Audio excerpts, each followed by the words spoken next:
Welcome to the Badass Direct Sales Mastery Podcast with your direct sales dom, Jennie Bellinger. Badass Direct Sales Mastery is a podcast for rock star direct sales moms who are determined to make their business kick ass.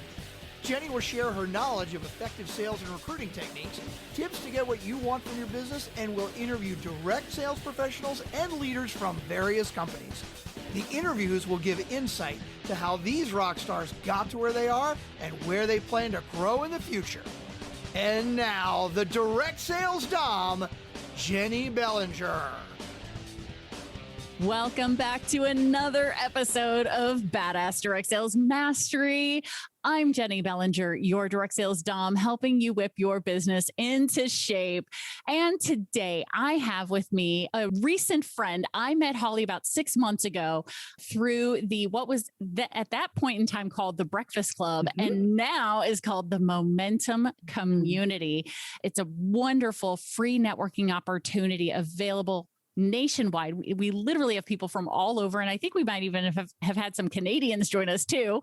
It's pretty cool. It's a great community, guys. So if you want to know more, reach out to myself or Holly once you have our contact information in the show notes. But let me tell you guys more about Holly, because I know her as my friend and fellow business associate. But Holly Cervini is passionate about supporting an underserved segment of the business world, our overburdened senior leaders, in how they lead and how they live. These high achievers appear to be getting along swimmingly and yet are often treading water furiously and perilously beneath the surface, gradually sinking over time.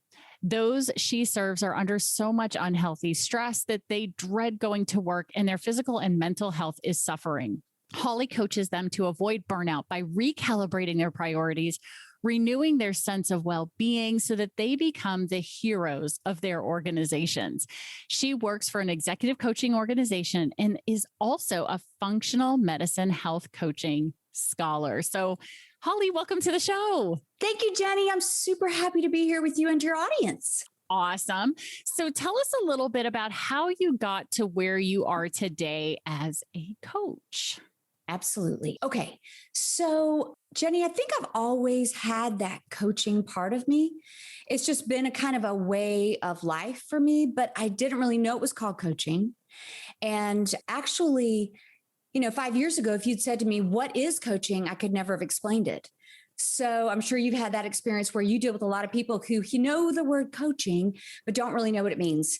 So for me, I was invited by a friend that I greatly respect who has a coaching business to come on board with his organization about 4 years ago. But right before that, I started working with him as my coach. And I was absolutely amazed by the nature of that coaching dynamic. I'd had therapists before, I'd had counselors before, I knew of consultant relationships I'd experienced, but I'd never had that real coaching kind of dynamic. And it just blew me away. And I just knew that coaching was something I wanted to check out, find out more about. So I worked behind the scenes in his organization. And then ultimately, I knew pretty much from the start of working in the organization, I knew my eye was for the long range goal of coaching. So I became a coach for him and I put my shingle out. And so I firsthand got to experience a lot of what we're going to talk about today, which is kind of the ins and outs of change management, changing your own game plan and helping other people kind of be the best that they can be. Gotcha. So one of the things that made me go, I have to have Holly on my podcast is the fact that in the Momentum community, you did a presentation one day talking about the PEA, NEA, and how they fit into, if I remember correctly, our motivation to get things done, right? So let's dive into this. So first of all, tell us, what is PEA? What is NEA? Let's start with that. Absolutely. I'm going to take it a step back even further and give your audience a little insight into the kind of science that came up with PEA and NEA. Perfect. So we all know about psychology. And when we think about psychology, we think about, if you will, for simplicity purposes, getting people who are maybe a -5 to a 0. So people who are hurting, people who are suffering. And there's, of course, incredible value in that. But there became a new discipline within psychology, and they said that's so valuable. But we think as valuable is this idea of what causes people to experience well-being and to achieve. So they focused on what takes people from a 0 to a +5. So out of this science and this discipline, and by the way, this is not woo-woo. This is like science-based, studied, researched, heady stuff. So there was one of these positive psychologists, and his name is Richard Boyatzis. It's kind of hard to spell his name, but anytime I talk about a concept, I want to always give a shout out to the people who did the work to get there. Yeah. So what he said and realized and did the research around is that our brains have these two areas, and it's not just two areas of how we feel or how we behave or how we accomplish change, but it's actually what lights up in our brain. So in other words, if you did a brain scan, you would see these two areas lighting up differently. So what we call them is PEA and NEA. And PEA stands for positive emotional attractors, and NEA stands for negative emotional attractors. Now, before I go any further, I want to make it really clear to your listeners that there's a reason we're talking about this. They're going to have a takeaway. They're going to have that aha moment. They're going to have an opportunity to leave and actually get some transformation by just kind of absorbing and applying this concept. And we're not going to make it super complicated. So, but I also want to say that we automatically, if I say positive emotional attractor and negative emotional attractor, we just want to judge it, don't we? Yeah. We just want to go, yeah, I like the positive one, meh, wah, wah, on the negative one. But what's really interesting here is we really have to kind of come to peace with both. So let's unpack this a little bit more, Jenny. Is this good? Yeah, I love it. Right. Okay. So I'm going to give you the big picture of positive and negative NEA, PEA and NEA. So PEA, think vision, think core values, think 3 years from now, where do I want to be? The possibility, the dream, the calling, the passion, the why, leaving the cave, right? Instead of staying in the cave, think what resonates with you and what is an enduring force of inspiration for you. Now, contrasting, think of, have you ever noticed, Jenny, that you have an idea and as soon as it comes to mind, part of you leans into it. And then there's this little voice that comes out and goes, here's why that won't work. Right? Yes. Do you experience that? Yes. The voice I hear probably most often is, that's not realistic. Jenny, that's your NEA. I know. There. Yeah. So think about it. So as much as we have the visionary part, we have the part that goes, well, what about this? And what about this? And to get there, we have to climb this mountain and we have to learn these new skills. And if the PEA gets us out of the cave, just looking at the vista, looking at the next thing we can experience, the NEA says, get back in the cave. It's not safe out here. So Jenny, that NEA is a survival skill. Like it's not just Debbie Downer, it's survival. I mean, that was the part of us that made sure we didn't leave the cave without the knife, right? In case the lion came. So that's our realistic self. If you know the book Rocket Fuel, it pictures the visionary and the integrator. So it's also kind of like that, the PEA being the visionary, the NEA being the integrator, the nuts and bolts. And let's see, I've got a beautiful list. Oh, here's another thing. The PEA is that intrinsic motivation. Just that I just know that I know that this is right for me and I'm going to do it. And then the NEA is that extrinsic motivator, like when the teacher says you have to do something. Right. So the PEA is like the could and the NEA is like the should. Yes. Yeah. Yeah. I tell my clients all the time, stop shoulding yourself. Yes. Yes. And what I love about this Boyatzis, may or may not be saying that correctly, a thought leader in this positive psychology coaching spaces, he had 3 takeaways for us. He said that our vision has to be grounded in this PEA for us to have that enduring long-term motivation to change. Yes. He also said that we have to remain in the PEA, and he said that we have to spend disproportionately more time in PEA than NEA. Now, Jenny, here's what's hard about that. Mm-hmm. We have long lasting impressions from the lion attacking us or coming by when we're stepping out of the cave, right? That sticks with us for some reason, probably attached to survival. We just remember these things forever. Mm-hmm. And so our brain is very, very, very quick to offer us the negativity, the fear, the anxiety, the worry, the shame, the guilt. And so what Boyartzis said is, knowing this, we can deliberately calibrate it. So we can say, okay, I know my brain defaults to NEA. Mm-hmm. So I'm going to be intentional about cultivating the PEA. And we're talking like, let's say, in a marriage relationship, let's talk about just how we maybe interact with a spouse or a partner. So for every correction we offer, we have to offer 5 positive things. It's similar to that. Yep. So, or if we're in a team and we're, kind of giving somebody feedback, we want to give 3 positives, 1 negative. So in our own minds, we want to always be bolstering the positivity, bolstering the vision, the what if, what's resonating intentionally, just to kind of correct for this survival-based tendency to always be looking at the more practical. I love this. So there's 2 things coming up for me in all that wonderfulness that you just brought up. So first thing being, there's science that now backs up. We now, guys, using what Holly just taught us, have backup for why we create vision boards. Yes. This is the science that backs up vision boards as not being some woo-woo BS out there in the world. Vision boards work because they help bring up and activate the PEA.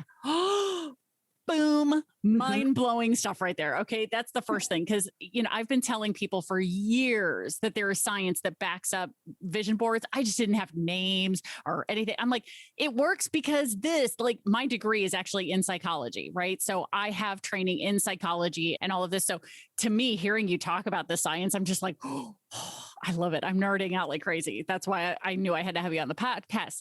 The second thing is I love the explanation of the number of times that you want to be, not should be, have to be, but want to be grounding yourself in the PEA stuff daily, right? Yes. Every day. This isn't something you should be like, oh, once a month, I'm going to go into my vision board.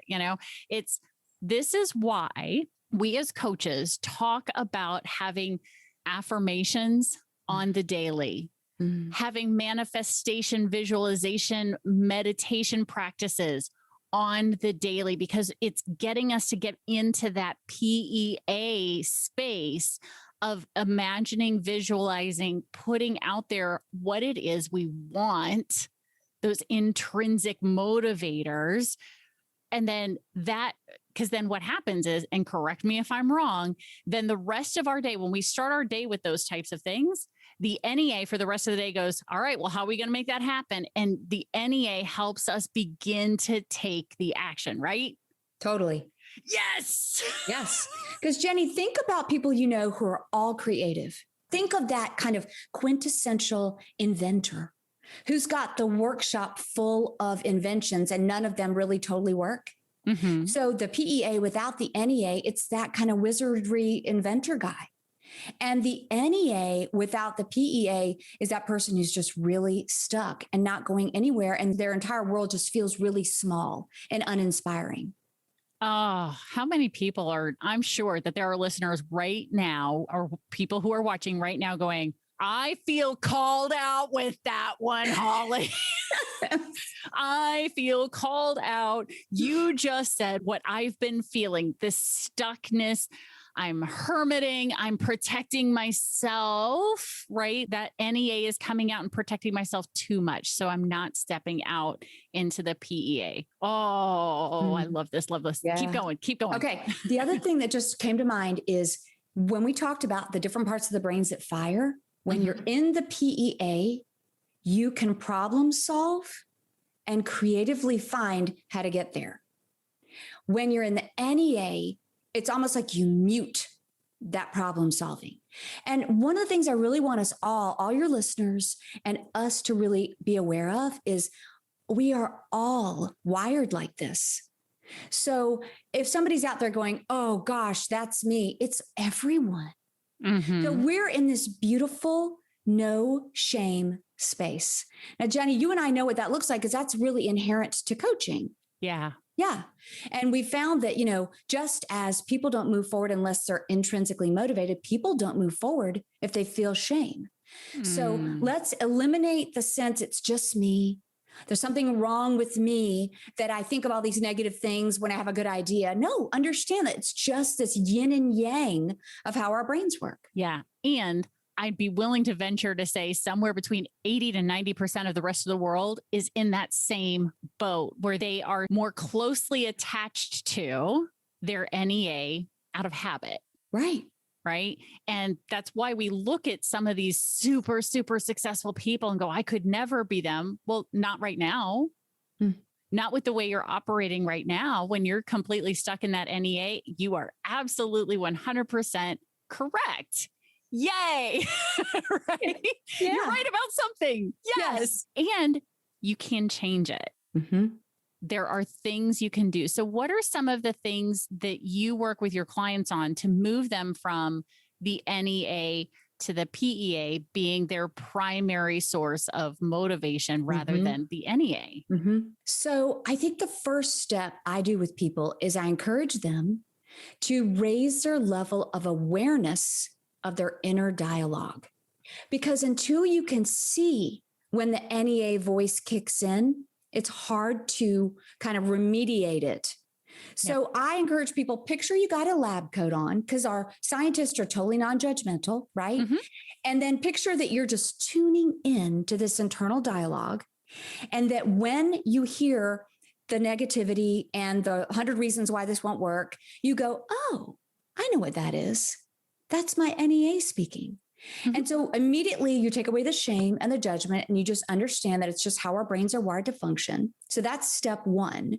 Love it. I would say step two is a little bit what you were talking about. And I think for this step, it's like it's an individual practice. Like some people bolster their PEA with putting signs in places all around their homes, reminding them of their vision. Yes. Or setting reminders on their phones, or being a part of really motivational communities like the one that I run and you guest on a lot, which is Wednesdays at noon, or writing in a journal every day. Some people have a meditative practice. For me, it's a prayer practice. I actually journal on my iPad, and that's a part of my spiritual practices. I start the day that way, but that's not a formula for people. That's just what works for me. So it's this journey of figuring out, hey, how do I stay connected with that higher level? It really, I think the PEA has a real spiritual component to it, Jenny, regardless of religion or anything. It's this sense of connecting with the beyond ourselves, the divine, the big reason, the calling, the why, all of that stuff that's, really kind of ethereal, but really meaningful. Yeah. And again, think of, to utilize a Christian symbology, right? Think about Jesus. Jesus was not operating in the NEA, y'all.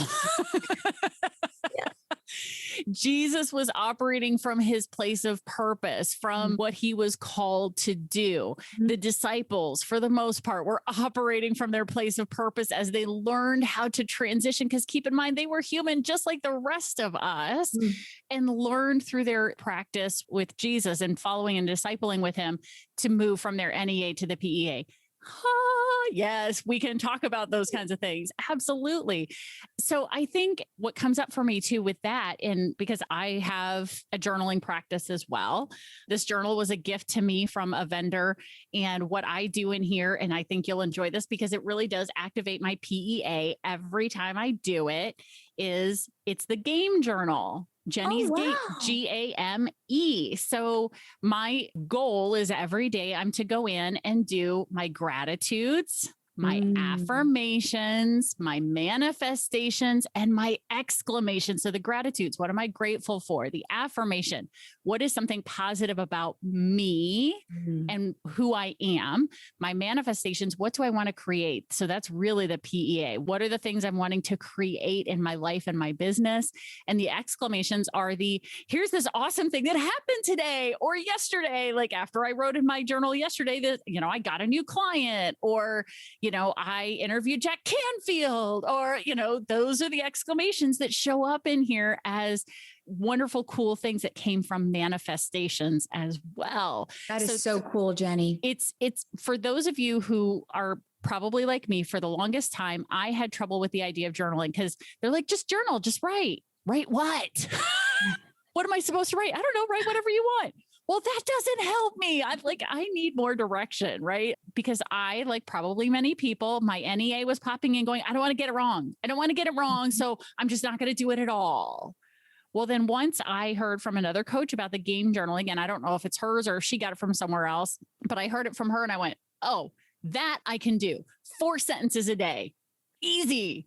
Awesome. Right? Yeah. And so these are things that you can do, like simple things that anybody, if I can do it, you can do it. Like you don't even have to have a really cool leather bound journal like I got because it was a gift. It's not something I would have purchased for myself, but you can very easily just go grab any $1 composition notebook from the Dollar Tree and create your game journal and do it every day, or do it digitally, like you were saying, Holly. I mean, it's an easy thing to incorporate into your life to really begin activating that intrinsic motivation. Now, okay, really quickly, because there's some people who are probably listening to this going, intrinsic, extrinsic, what the heck is that, right? Because you and I have a background in this.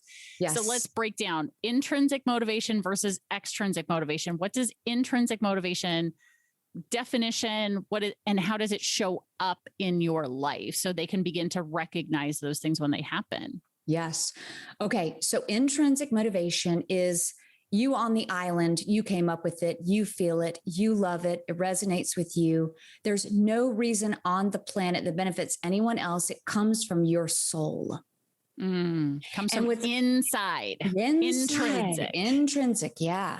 And that is, to me, it's like that long, steady wave that we just surf from 500 feet off the shore all the way in. And that's the intrinsic motivation. We as coaches are looking to spot that in clients because that's where we press in. Yep. Extrinsic, picture the piano teacher who smacks you on the knuckles because you didn't practice, enough that week. So it has a value because think about it. We have times in our lives where and I'm not going to get into the 5 stages of change as much as I would love to, but we're not aware that we need to make a change. So sometimes somebody, like, let's say we're kind of not taking great care of around our food choices. And we get to a doctor who says, hey, your cholesterol is high and your blood pressure is high.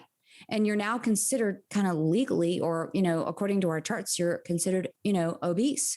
Here's the risks going with that. We're not picking on our friends who struggle with that because we all have our struggles, but just for the sake of an illustration, that is somebody who extrinsically is trying to motivate you to change. So you get to respond to that and either take it on board and be like, wait, I've got a vision for my future. I want to be able to run and play with my grandchildren. That's now become intrinsic, but it started off extrinsic. Yeah. But there's nothing wrong with extrinsic motivation, very much like a shower. If you're going to rely upon extrinsic motivation, you better find that extrinsic motivation daily. Whereas intrinsic motivation, it comes from that desire, that want, as you mentioned, the pull, the wave that we're surfing. That energy comes from inside of us. We just have to sometimes be redirected to remember it. So what we as coaches get to do is keep putting that intrinsic motivator in front of our clients, right? And saying, hey, remember when you said this, you want to run and play with your grandchildren. You don't want to be sitting and not able to interact with them. You want to go play with them. So then what's your plan for today to make that vision possible? Right? Yeah. Pulling from the intrinsic, from the inside. Oh my gosh, I love this. I love this. I love this. You and I could talk about this. I know, Holly, we could talk about this. We could all day. Yes. But we don't have time for that. What we wanted was to give people just this beginning glimpse and view, because motivation, I've done a blog post about this before and I put it on Facebook, and it was one of my top engaged posts ever, which is motivation is a myth. And people were like, what do you mean motivation's a myth? It's real. Well, no, the way you think about motivation is a myth, right? Everybody thinks they need to be motivated to get something done. Well, actually, sometimes it's just take the first step, do the first action list on your to-do list. And then the results from getting that done, the satisfaction you feel from crossing that first thing off, you go, oh, I could do the next one now.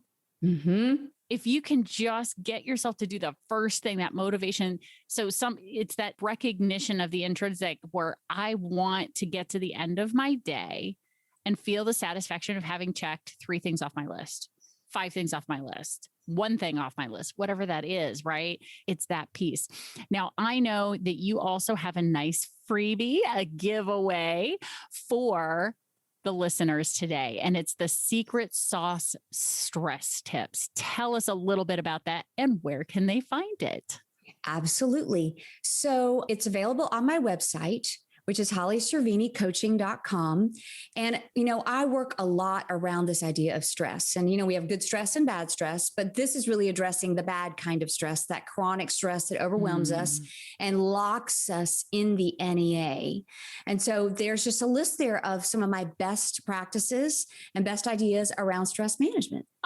I love it. I'm going to go check it out right away as soon as we get off this call, because I want to see what this is, because I'm probably going to be finding some of it, if not all of it, to be very useful to me, because that's a nice thing. What I love that I get to do because of this podcast is I get to talk to amazing coaches.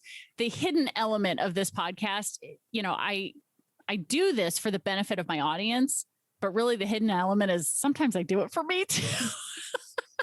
Getting to learn and have these awesome, amazing conversations with super intelligent, super fun people like you, Holly.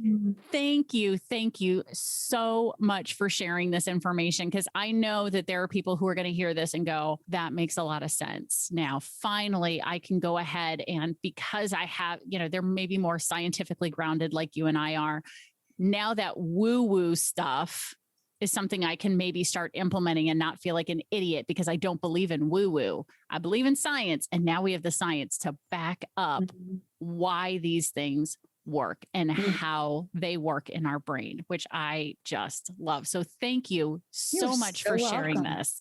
Thank you. I really appreciate this.